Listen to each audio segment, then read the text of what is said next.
Hello everyone, in this video I'll be showing you a War Cleric fighter build guide in Baldur's Gate 3. So this is actually pretty powerful, and we're going to want to start as the fighter since they get Constitution saving throw proficiency, which is going to help us with holding our concentration on things like Spirit Guardian, so very useful. The fighter is actually a really good start for a lot of casting classes if you want to add something in for a single level.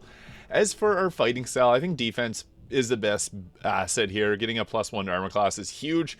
If we want, you can go with like the great weapon fighting if you wanted to roll with a two-handed weapon preferred, but in even dueling will add 2 damage to your shield if you're using a shield. And for the purpose of this, we're going to go with a shield and a mace, but there's also some other weapons what I'll get into in the gear later on.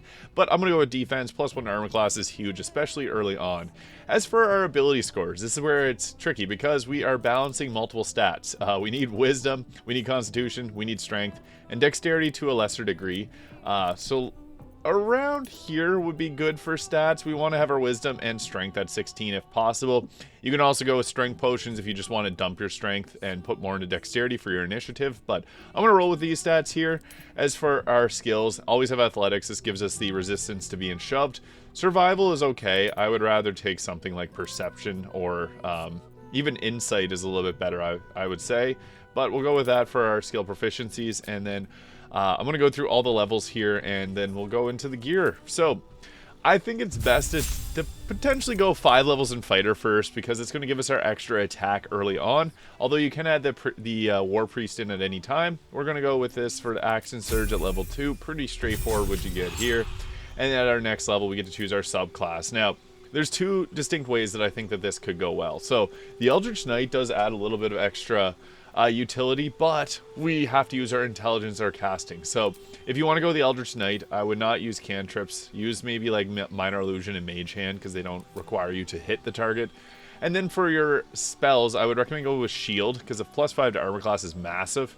And Magic Missile is not bad, because you can guarantee it'll hit. So those could be 2 options. But I'm going to go with the Battle Master, because I think the maneuvers work a little bit better here. So you get to choose a few different from this list here. I think Riposte is one of the best. So when a hostile creature misses you with an attack, you can use a superiority die to make an extra powerful attack that deals an additional 1d8 damage. So free reaction attack, huge. I also think that menacing attack is a really good one, so you can spend a superiority die, get that 1d8 extra damage, and possibly frighten the target. Now, frighten can basically shut down that enemy, so it's a really good one. Trip attack is also pretty good, because you can knock a creature prone if they're a larger or smaller creature. Sweep attack just uses the superiority die for damage, so it's not that great, actually. I think that or disarming attack would be the best option. So go with either disarming attack or sweeping attack, prone or knock the weapon out of their hands. I like disarming attack personally, because you can pick up their weapon and then they become basically useless, so that's really nice. So we'll go with that. 3 for our battle maneuvers at level 3. At level 4 we get ourselves a feat. Now this is where we can go a little bit, a few different ways. So Warcaster would be a good feat to take later on, because this gives us advantage on saving throws to maintain concentration. So again, Spirit Guardians will stay up, and we can get a reaction, Shocking Grasp with a target moving out of melee range, which is pretty good. But I think that ability improvement scores are pretty useful here. An Alert. This is a very effective feat that pretty much any build can use. +5 to initiative is a massive boost. Plus, not being able, or being immune to being surprised is huge as well, because surprise can literally end your run. So that's a good choice there, or the Warcaster. But I'm gonna go with an ability improvement, and I think that even like going with a strength increase makes sense, because it's going to increase the amount of damage that we're dealing up close. So either strength or wisdom would be a good option.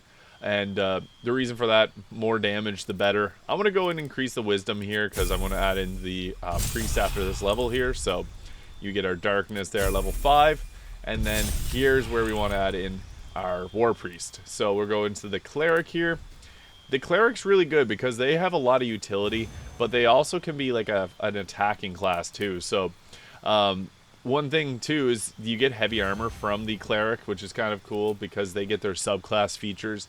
Whereas if we switched in the fighter, you don't actually get heavy armor from them. So for our domain, obviously going war domain here. In the war priest charges. So when you make an unarmed attack or a weapon attack, you can spend a war Priest charge to make an additional attack as a bonus action.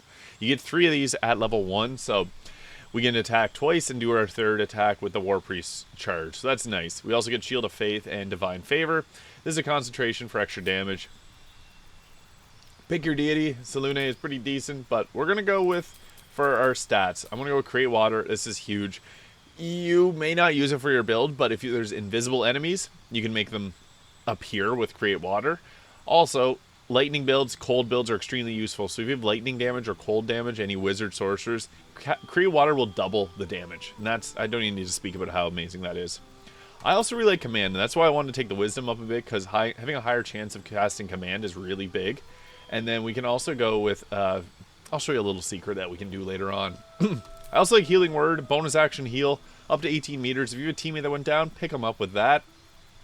Bless should always be on as a concentration. This just gives you 1d4 to attack rolls and saving throws. But I have an item that actually gives us Bless whenever we heal a creature, so we can actually achieve that without having to select it. Sanctuary is another great option. Guiding Bolt's okay to give advantage on attack rolls, but we'll go with that for our first level of Cleric.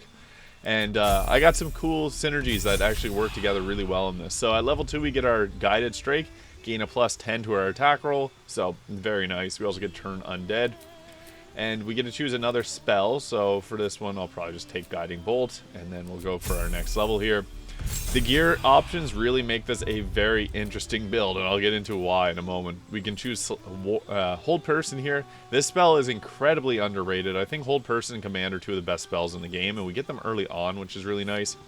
Warding Bond and Aid are things that you can take, but you can actually take someone from your camp and apply Aid, Warding Bond, and Protection from Poison all from your camp. So you don't have to spend them on your War Cleric here. At level 5, we get to choose another cantrip. We get to prepare another spell. I think that Prayer of Healing's probably... I don't like the action heals, but it can only be used outside of combat, so you can actually start combat with this, and then it'll apply your heals to everyone, and it'll apply your Blade Ward, and it'll apply your Bless. So we also get our feat at level 4 here. We could go with an ability improvement to take our Wisdom up to 20. But another good option is Warcaster, especially if you don't have the Constitution amulet, because this will give us advantage on saving throws to maintain our concentration, so we can roll 2 die instead of 1 and take the higher result. We can also use a reaction to cast Shocking Grasp, so we can react at someone attacking us, and we can react at someone running past us. So, again, that goes lightning damage, so that's pretty good. Now, here's where we get our fun spells. We get ourselves the... Spirit Guardians, which is one that we get as a we get this as a prepared spell at all times, so we don't even have to select it here. And we also get Crusader's Mantle, so you can give someone a 1d4 of radiant damage as a concentration. Not really that amazing, I'll be honest. Spirit Guardians, huge, however. We also get the Destroy Undead, so whenever we turn undead, they take additional damage. Now, for our spells, we can actually take the Mass Healing Word here to give that as a bonus action to apply to everyone all of our buffs. And also, Glyph of Warding is really good. I think that the nice thing about this is you can use it outside of combat, and it doesn't require concentration. You can plop that down, and then you got to deal with it. So, that's really nice. So, we'll get into our final 2 levels here. You could go back to the Fighter. We'll get another feat if we go Fighter. But I think that going this way to give ourselves the Channel Divinity War God's Blessing, so endow a nearby enemy. This is a reaction, and it doesn't spend your reaction. So it'll only pop up whenever they're about to miss their attack, and then you can give them the +10 to their attack. That's pretty nice, I'll be honest. That's pretty good. We switch classes. One thing with Baldur's Gate 3 is you actually lose all your spells that you selected whenever you multi-class, so we have to just reselect all of these again, and it's pretty straightforward because most of them are... We're not very high in our levels, but we get to choose another one of these spells. Animate Dead is honestly pretty good. You should always have one person using Animate Dead, because creating an undead is really nice, just for extra soaking up hits for your team. It's basically like healing without healing, because it's just health that you would lose normally. Your teammates will not lose. So we'll go with that, and then at our final level, we actually get level 4 spells, which there's not amazing options, but I think that Guardian of Faith is pretty good.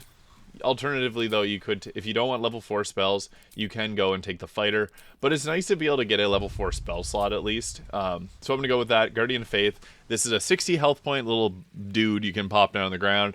It loses health every time it attacks, and it'll attack for 20 damage each time.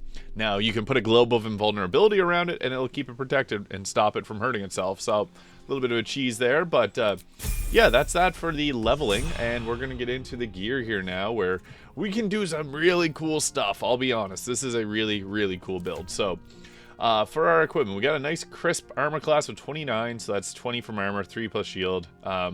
This cloak of protection, evasive shoes, and ring of protection all give a +1 to armor class. Helm of Baldur gives a +1 to armor class. Can't be critical hit, which is awesome, and it heals you for 2 health points. Now, this is where some really cool synergy comes into play, because we got the reviving hands here. When you heal a creature, it gains the effect of Blade Ward. This will continually give us Blade Ward at the start of every turn. So we don't actually go with this armor here, which gives you Blade Ward, but we're going to heal people, and they're all going to get Blade Ward. When you revive a creature, it gains Death Ward, so they can get hit again down to 1 health, or down to 0, and they'll regain 1 health point. I'm also using the Whispering Promise, so when you heal a creature, it gains 1d4 to their attack rolls and saving throws for 2 turns. So that's free Bless on us every single turn from the Helm of Baldur. Pretty good. And we also got the resistance, and we get resistance in Blade Ward there from the armor persistence, but you could alternatively swap out and use some different armor if you wanted that on someone else. So you could even just like go the Helldusk armor, which is a lot of people's favorite because you can get a really high 31 armor class from it. So that's pretty good. We have defense +1 from defense twice for whatever reason. I think that's a little bit of a glitch, but we'll take the increased armor class, right? So yeah, 29 without, and then this will glitch out and give us 31. So that's pretty good. I want to keep that equipped for right now, but another cool synergy is we can actually put on the Band of the Mystic Scoundrel. So after hitting a creature with a weapon attack, you can cast an illusion or enchantment spell as a bonus action. So we go in, do our classic hitting things as a fighter, and then we can cast Command, we can cast Hold Person. Those are 2 incredibly powerful spells. You can also do like Tasha's Hideous Laughter, but I would highly recommend like a Hold Person. We only get the ability to hold person up to 3 people, and with our command, we only get the option to do up to 4 people. But still, that's really good crowd control that we wouldn't normally have. So if you don't want to use your War Priest attacks, you got 4 of them. You got 4 superiority die, and we have 2 Channel Divinities. The Channel Divinity will give you that +10 to attack rolls, so your team will not miss. You cannot miss. It's impossible. So usual way of going to a battle is you'd want to bring in your big old fancy spiritual weapon here, so pop that in as a bonus action. You can do it ahead of combat too. It's just good to have that there for extra. It'll take damage for your team and also damage them. You can also apply your Glyph of Warding ahead of combat too. This might start, no, it didn't start a fight. Yep, it did, never mind. Alright, so yeah, I guess the best strategy with this class is to just get in there and attack as much as you possibly can. You have your weapon maneuvers here, you got Action Surge, you got lots of options here to be able to deal a ton of damage. Unfortunately, we have to attack, but yeah, that is the Fighter War Cleric in Baldur's Gate 3. If you found this video useful, please hit that subscribe button below. Thank you so much for watching, and I'll see you all in the next video.